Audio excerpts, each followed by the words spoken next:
We bring you the headlines each weekday morning at patspapers.com, the top stories and the most interesting stories from across the U.S. Here's what we have on this Thursday.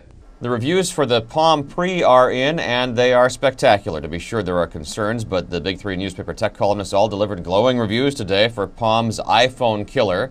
Well, maybe not killer, but iPhone challenger anyway. The most glowing review comes from David Pogue of the New York Times, who describes the phone's long list of features and then concludes, the hard part is making it all feel simple and unified, and overall, he says, Palm nailed it.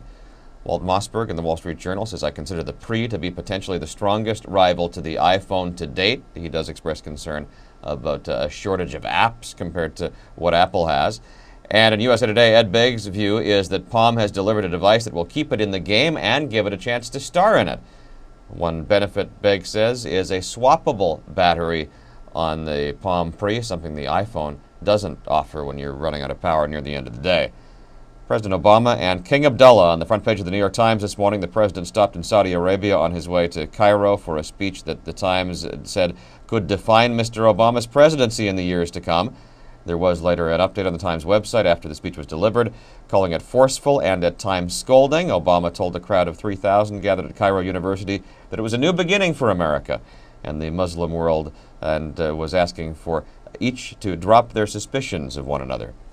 The Forbes annual ranking of powerful celebrities confirms what we already know, writes the Washington Post, that Barack Obama is a star. The president is the first head of state to make that list in the magazine.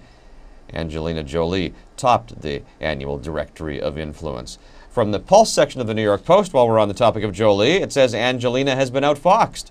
The Post says Megan Fox has replaced Jolie as the world's sexiest bad girl. The story says it remains to be seen if Hollywood is big enough for both of them. The FDA has given a tick of approval to the first canine-specific cancer treatment. That in the Minneapolis Star-Tribune this morning.